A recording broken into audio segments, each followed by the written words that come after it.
This happened just a few months ago. I'm a travel writer, and I thought a road trip through the Blue Ridge Parkway would be perfect for my next piece.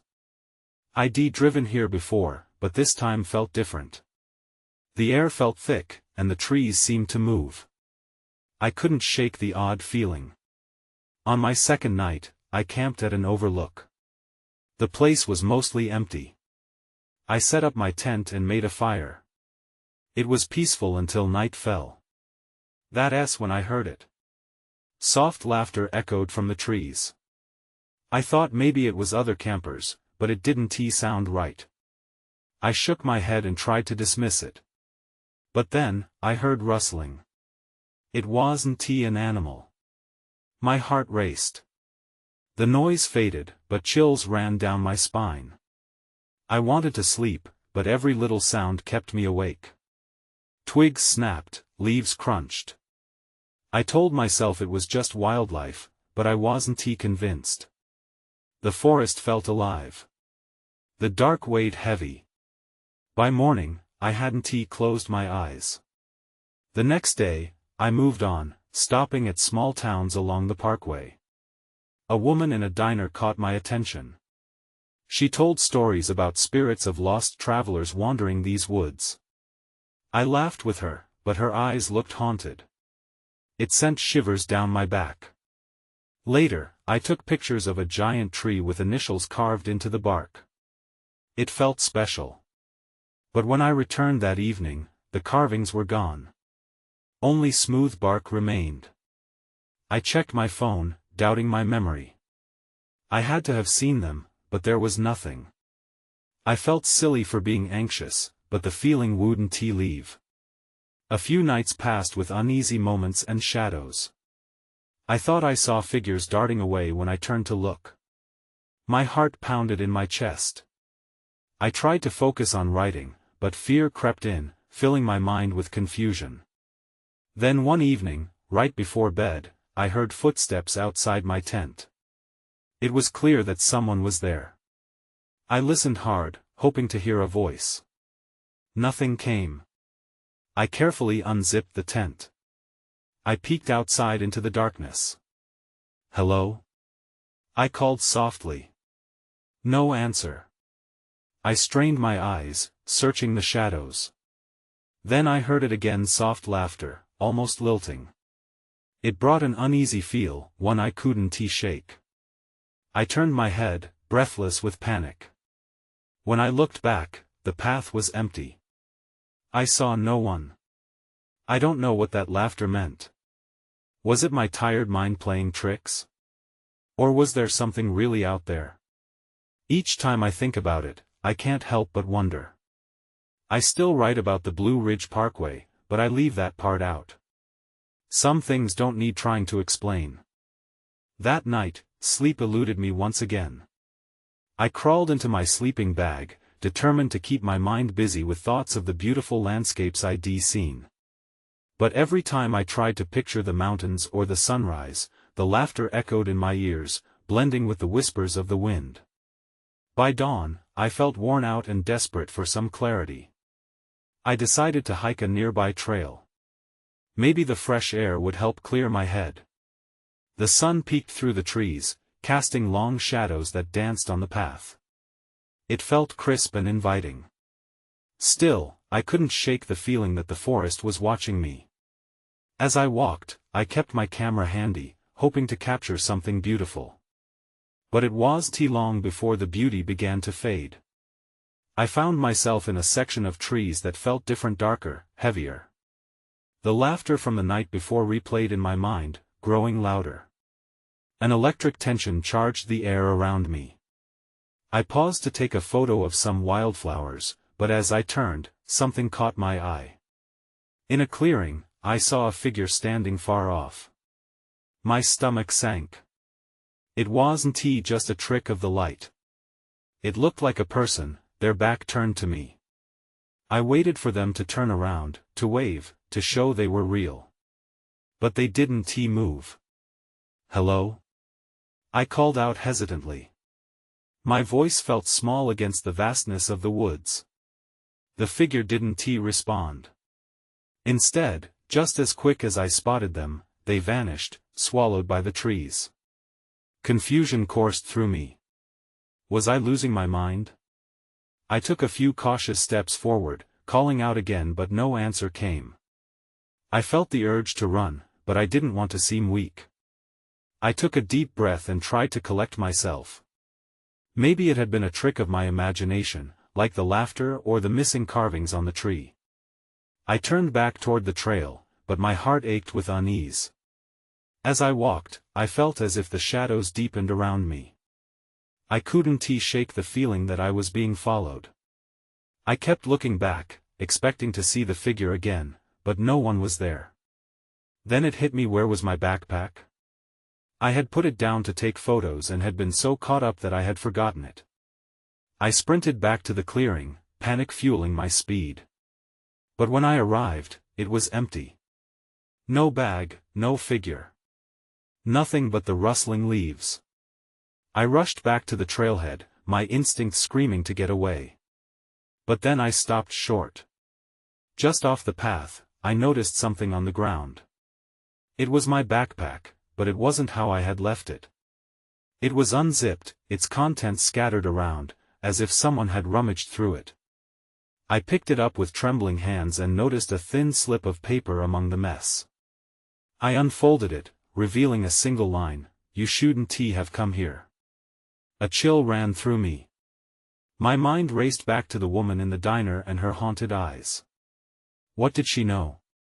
I felt the wilderness closing in, pressing against me. I had to get out before it was too late. As I turned to leave, something rustled again behind me. I didn't look back. I just ran. The rush of adrenaline pushed me forward, my legs pumping hard as I navigated the trail. Shadows loomed, thick and unsettling, but I didn't dare slow down. The laughter echoed again, mocking me in the quiet of the woods. I could almost feel it behind me, creeping closer. Suddenly, I stumbled on a root and fell, my hands scraping against the dirt and leaves. I gasped as pain shot through my palms, but I forced myself up, hands trembling. I had to keep moving. I scanned the trees for signs of movement, but all I saw were blurry shapes in the fading light. Briefly, my breath caught at what looked like something shifting in my periphery, but I shook my head to clear it. I was being paranoid. After what felt like ages, I broke through the trees and found myself at the edge of a wide-open field. The vastness was a stark contrast to the oppressive woods. My heart raced. I paused for a moment, gulping in the fresh air, reminding myself that I was safe. The only sound was the whisper of the wind, and I felt that maybe I could finally catch my breath. But the feeling of relief was short-lived. There, at the far end of the field, stood a weathered old cabin. Its door hung slightly ajar, creaking in the wind. I felt drawn to it, despite every instinct screaming at me to stay away. Since I was already here, a part of me wanted to explore, to understand whatever had started this nightmare. What the woman in the diner had hinted at nagged at my brain like a thorn, weaving a thread of curiosity through my fear. I cautiously walked toward the cabin, my heart pounding against my ribs. The wood was splintered and rotting, the windows dark but inviting. I stepped onto the porch, the floorboards groaning under my weight. Peeking inside, I saw nothing but shadows and dust. Still, I pushed the door open wider. It creaked ominously, and for a moment, I wished I hadn't come.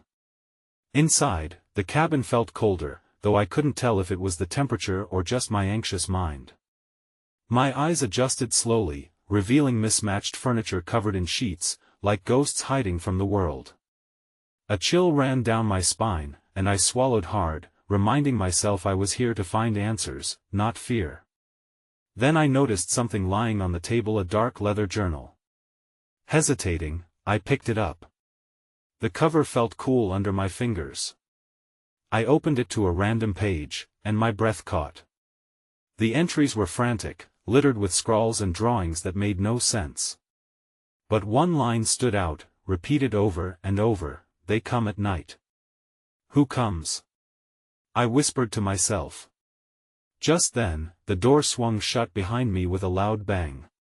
The noise echoed through the cabin, and I jumped, my heart pounding. Panic flooded my senses. I rushed to the door, pulling at the knob, but it wouldn't budge. That was when I heard it. A low whisper, almost a hiss, coming from deep within the darkness of the cabin. I turned to face it, breathless with fear. I couldn't see anything, but the whispers grew louder, filling my ears with a strange, melodic chant. "Get out," they warned. My heartbeat hammered in my chest. I yanked at the door again, desperation rising. How had I ended up here? I needed to escape. I had to find a way out before whatever lurked in the shadows found me first. I spun around, the damp air thickening as the whispers intensified. "Get out," they repeated, each word curling around me like a vine. My fingers trembled as I continued to pull at the doorknob, panic surging with each futile attempt. I couldn't die here, not in this place. The whispers faded momentarily, replaced by a heavy silence. I dared to glance back at the journal, still lying open on the table. A chill crept over me, but I couldn't stop myself from stepping closer. The strange drawings were unsettling. Figures darted between the jagged lines, all disturbingly similar tall, thin shapes with elongated limbs and wide, grinning mouths. I felt sick. Then my eyes landed on a page with a date. It was just a year back last August. The name scribbled at the top chilled me further, Dylan. A new sense of urgency surged through me. Could this Dylan be connected to the woman in the diner? Before I could think it through, something shifted behind me. My heart raced again as I heard the floorboards creak. I turned slowly, breath hitching. The cabin was darker now, the shadows deepening as if they were coming alive. I strained to see, my eyes darting to each corner. I noticed a figure in the dark, just beyond the threshold of the door. "Who's there?" I called out, my voice shaky. Silence hung in the air, oppressive, and the figure didn't respond. I felt my resolve crumbling, and I stepped back, instinctively moving toward a nearby window. As I approached, the whispers returned, more urgent. "Don't let them see you." I froze. Panic clawed at me as I turned back to the door. The figure was closer now, its outline sharper. I could see it was tall, impossibly slender. I took a step towards the door again, desperate. "Please, let me out," I shouted, pounding on the door. I felt a wave of nausea wash over me. The entity didn't make a sound, but I sensed its presence, closing in. Then, without warning, the silhouette lunged forward, its mouth opening wider than I thought possible. It seemed to unravel, letting out a ghastly sound that echoed throughout the cabin like a storm. I stumbled backward. My mind raced, and instinct took over as I darted to the back window. I had to get out. I hoisted myself onto the ledge, heart racing as I pushed against the frame. The figure inched closer, its eyes pinpoints of darkness, and I felt a rush of cold air sweep around me. Just as I caught hold of the edge, the window shattered. Glass exploded outward, and I ducked to avoid the shards. I hurled myself through the opening, landing hard on the ground outside. Breathless, I scrambled to my feet. I could hear the cabin creaking behind me, the whispers growing frantic as I turned and took off into the field, not daring to look back. But something pushed me forward, a gnawing need to understand. And then, I saw a glint of metal in the overgrown grass. I stopped, my breath catching again. It was a key, rusted and worn, with a strange symbol etched into it. I felt an inexplicable pull towards it as the wind howled around me. What did it unlock? More importantly, what had I just escaped? I clenched the key in my hand, its cold surface grounding me momentarily. I scanned the field, the evening sky turning a bruised purple overhead. The cabin loomed behind me, a dark silhouette against the last glimmers of sunlight. I didn't know what I expected to find now, but something was drawing me deeper. I glanced at the key again. The symbol seemed to pulse under the fading light. There had to be something nearby it unlocked. My heart raced as I took cautious steps toward the forest edge, feeling like an intruder in a world that had suddenly shifted. Branches reached out like fingers as I stepped under the canopy. The whispers faded into the rustle of leaves. I could still feel them echoing in my mind. Don't let them see you. I shivered. They could still be watching, lurking in the shadows just beyond sight. I pushed deeper into the woods, the underbrush cracking beneath my feet. The air thickened with anticipation. After a few minutes, an old, weathered shed emerged through the trees. It was almost swallowed by the foliage, but the door hung slightly ajar. I hesitated. What if something was inside? My gut twisted, but curiosity won out. I moved forward, the smell of damp wood filling the air as I nudged the door open with my foot. The creak felt deafening in the silence. Inside, the darkness was almost tangible. I squinted, trying to make out shapes. Old tools, shelves covered in dust, and cobwebs draped over everything like a ghostly veil. Then my gaze fell on a chest in the corner, its surface marred with age. What if the key fit? My heart raced again. I stepped closer, ignoring the cold sweat trickling down my back. Kneeling beside the chest, I brushed off cobwebs and examined the lock. The rusted keyhole seemed to beckon. It took all my courage to insert the key. It felt right, as though it had been waiting for this moment. I twisted the key. The lock clicked loudly, echoing in the stillness. I held my breath and lifted the lid. Inside lay a stack of papers, yellowed with age. I pulled one out, glancing over it quickly. Scrawled handwriting filled the page, picking up snippets of conversation. Darkness in the woods don't go past dusk, they will know. I froze. This wasn't just random junk, it was a warning. But from who? A sense of dread settled in the pit of my stomach as I rifled through more pages.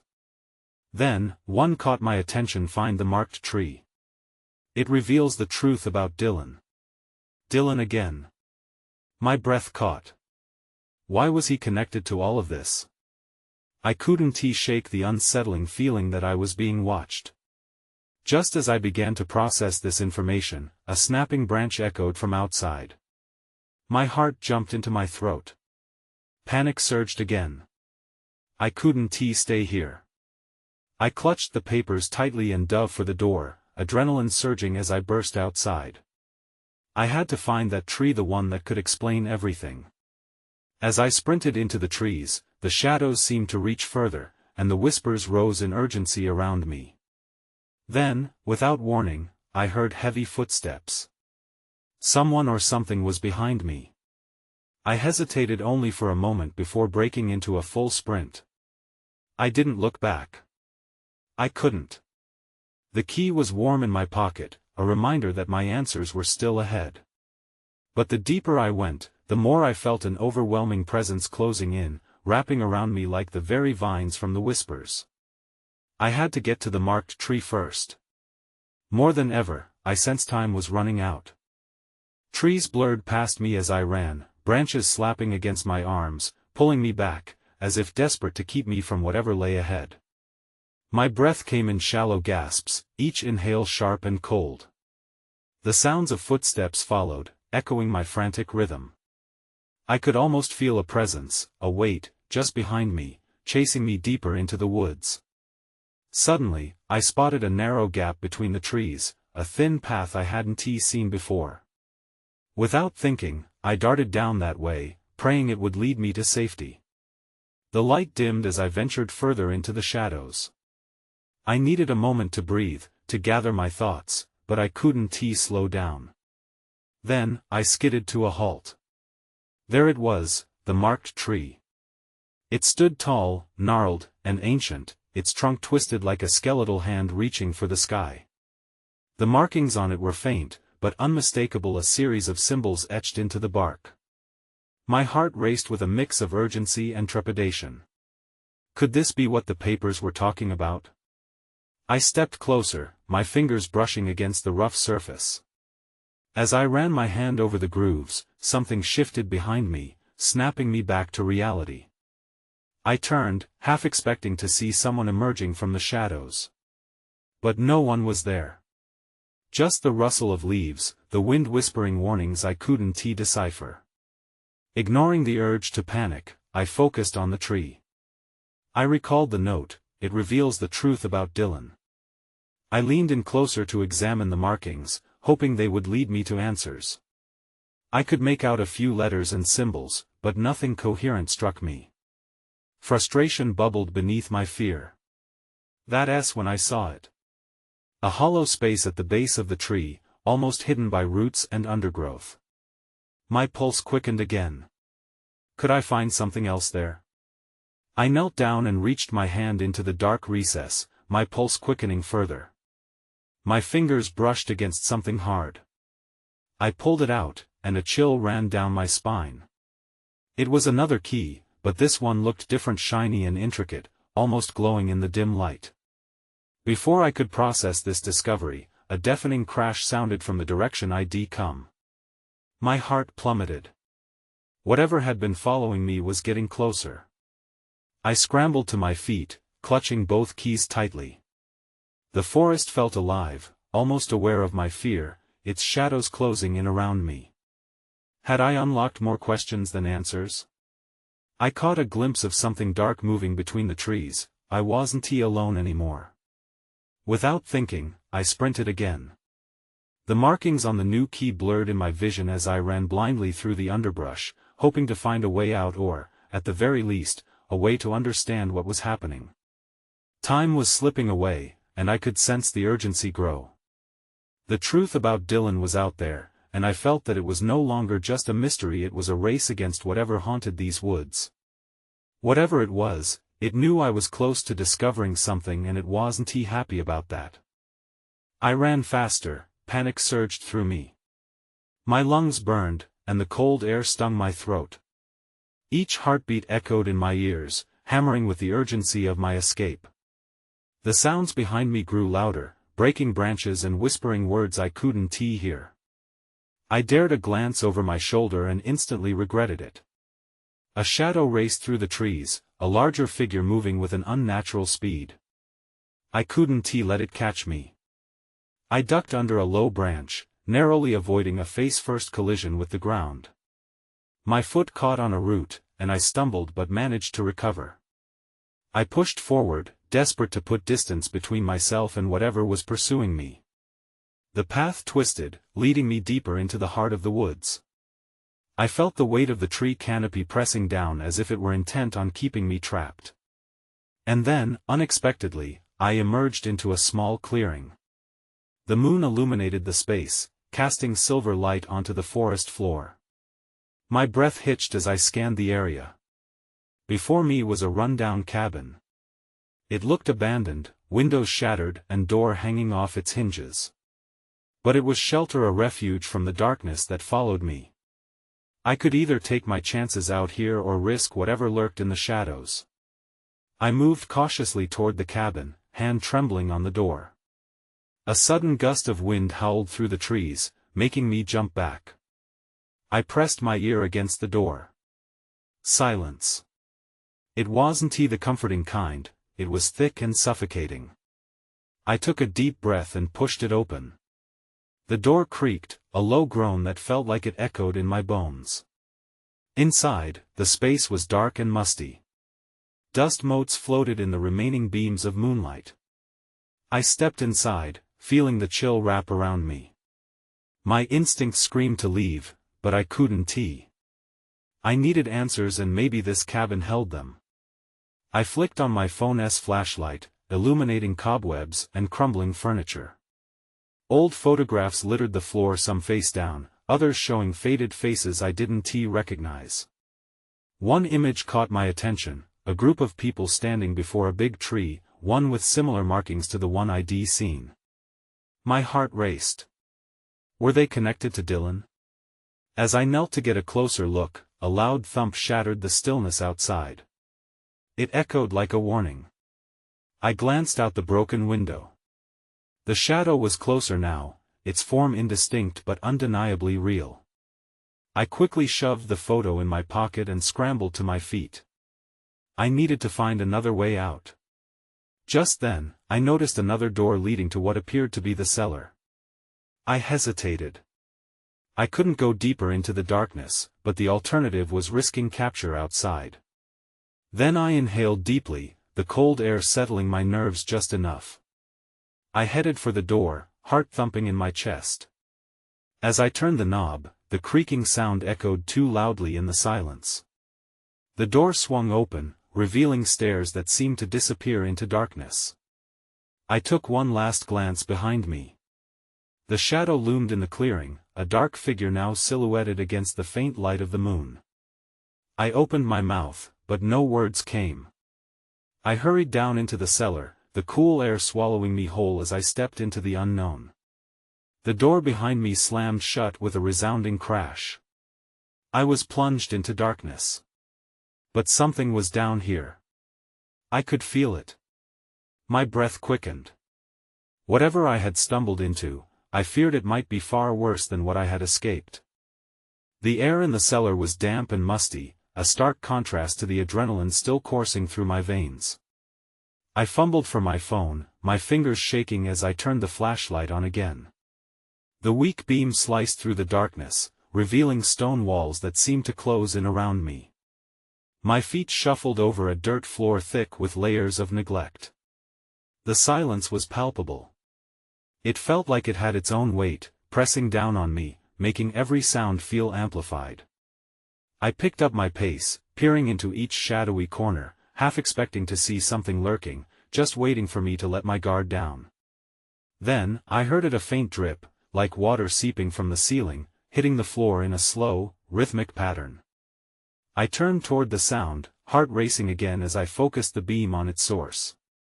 There, in the far corner of the room, I saw a small puddle pooling beneath a rusted pipe. But as I approached, something else caught my eye.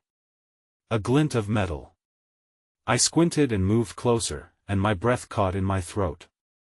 A low trapdoor, barely visible against the dirt, was slightly ajar.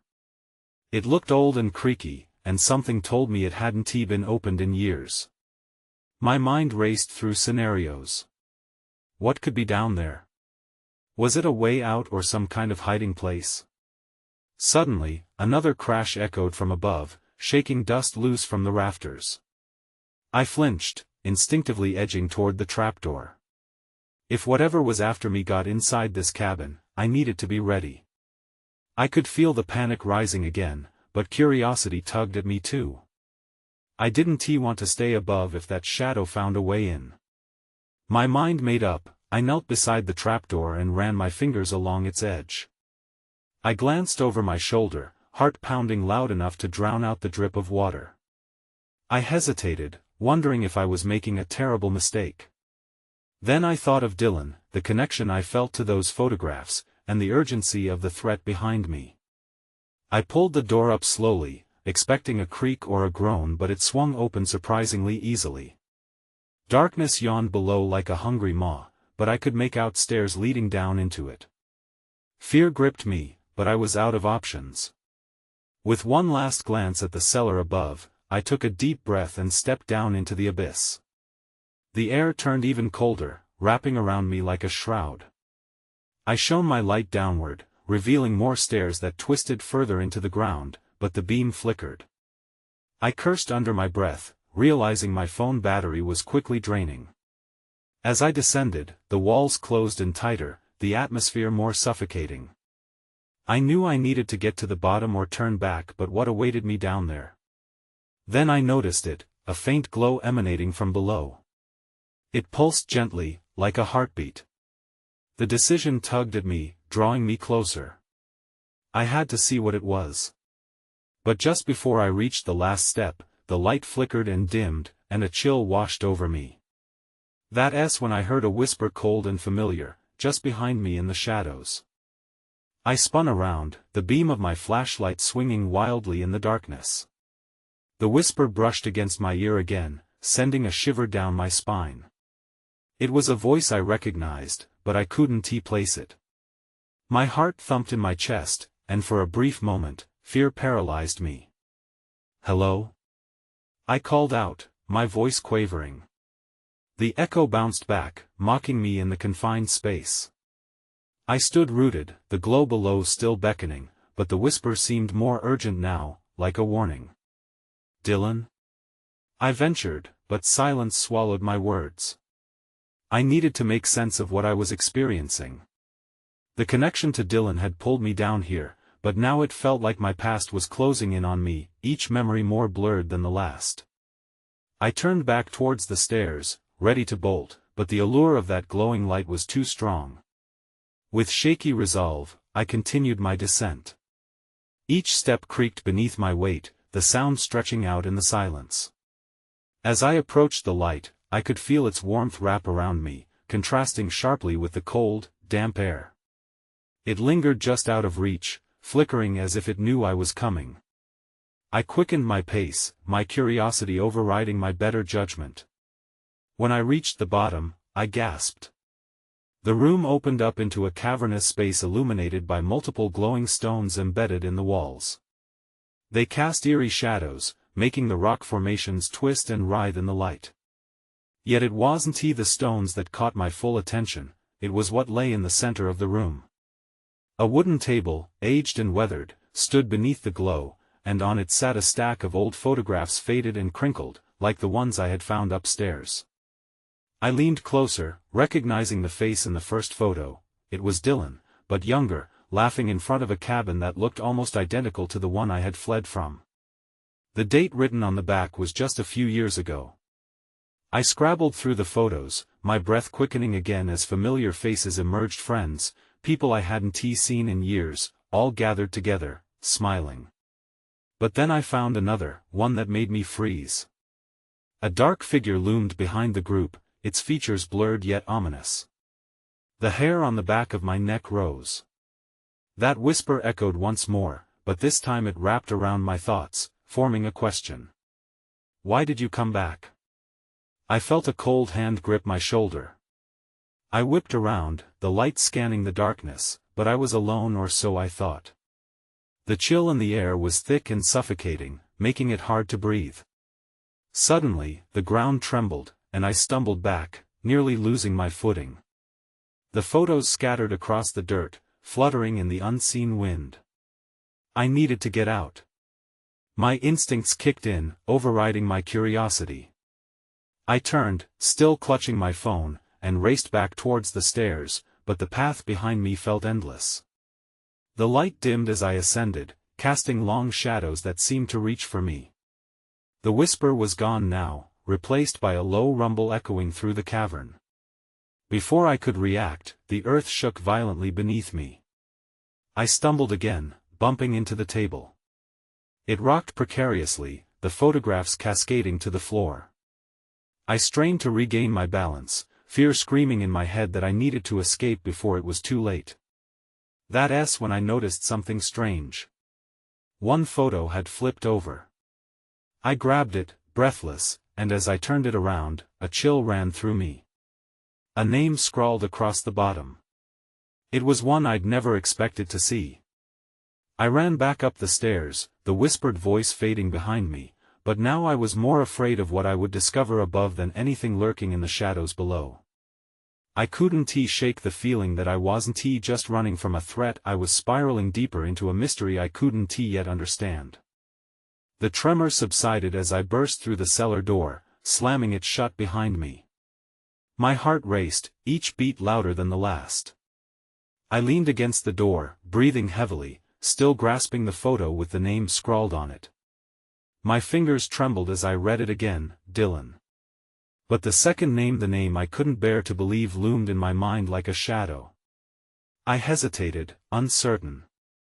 Was that who the whispers were warning me about? What connection did he have to the darkness pursuing me? The fear that had fueled my flight didn't merely linger, it festered, gnawing at the edges of my consciousness. I felt trapped in a web of mystery, the strands woven tighter with every revelation. Just as I tried to gather my thoughts, something shuddered against the door behind me. I pressed my back against it, my breath catching in my throat as the sound grew more insistent. Whatever had led me down this path was now trying to find me. I could feel the weight of unseen eyes, piercing and unyielding. Desperately, I glanced around the cabin, looking for anything that might help. I spotted the window I had come through earlier, but it felt like a lifetime away. The shadows danced at the edges of my vision, taunting me with their elusiveness. I had to move, had to escape this claustrophobic wood and dirt cocoon. I didn't know if the path ahead would lead me to safety or deeper into the darkness. With no time to waste, I darted for the front door, yanking it open and stumbling into the moonlight. I had to put distance between myself and that cabin, between myself and the chilling sense of being hunted. I sprinted into the open field, the cool night air rushing past me. Stars twinkled above, indifferent to the chaos unfolding below. I ran, feet pounding against the ground as the memories of those photographs flooded back. Dylan smiling, a group of friends gathered, the shadow lingering behind them. For the first time, I wondered if the darkness was simply an echo of the past, a reflection of something unfinished, something buried. As I neared the edge of the trees, I stumbled once more, my foot catching on an unseen root. I fell to the ground, hands gripping the cool earth. I fought to regain my breath, my heart racing as panic surged. But then, the laughter returned. A light, lilting sound that floated through the space around me. It enveloped me, wrapping me in an eerie embrace. No. No. No, I muttered to myself, pushing against the dirt as I scrambled to my feet. But the laughter grew louder, almost melodic. It didn't feel malicious, yet it did. It lured me, a silent challenge, an invitation I was terrified of accepting. Instinctively, I looked back toward the cabin. Shadows danced at the windows, and for a moment, I thought I saw faces peering out, lingering, waiting. Fighting against the instinct to confront whatever awaited within, I turned onto the narrow path that led deeper into the woods. The trees closed in around me, the sounds of the night growing quieter. I thought about the glowing stones, the laughter, the warnings I had encountered. Had I merely been chasing shadows all this time? Or was there something more significant hidden within these woods? As I moved through the thick underbrush, I caught a glimpse of something glimmering between the trees. I paused, heart pounding in my ears, uncertainty swirling in my gut. Whatever I'd found that had drawn me deeper into this forest was still ahead, tempting me with its promise of answers, of clarity. Perhaps the key to unraveling the mystery of Dylan and the specters haunting this place lay ahead, just as the note had indicated. But what if it was a trap? What if I wasn't meant to uncover the truth? I edged forward, drawn by something I couldn't name. It felt as if the forest was leading me, guiding my way to some unknowable conclusion. But as the laughter echoed once more, something stirred in the depths of my mind, reminding me that not all paths should be followed. I bit my lip, torn between fear and the thrill of discovery. I took a deep breath, mindful of the choices behind me and the darkness that whispered promises ahead. In that moment, I made up my mind. I would uncover the truth about Dylan and the shadows lurking in the forests of the Blue Ridge Parkway, regardless of the cost. As I stepped further into the trees, shadows danced and twisted, mingling with the dappled moonlight. I couldn't shake the feeling that I was on the brink of uncovering something monumental, a truth burdened with the weight of haunting laughter and unanswered questions. But somewhere deep down, a flicker of caution flared. Would I find clarity, or would I only open a door to a darkness stronger than the whispers of the forest? I carried that uncertainty with me as I pressed on, knowing that I might never fully escape the echoes of what had transpired or find peace in this path I had taken. And as the laughter faded behind me, I couldn't help but wonder if I was still running toward the truth or deeper into the depths of a mystery I might never fully understand.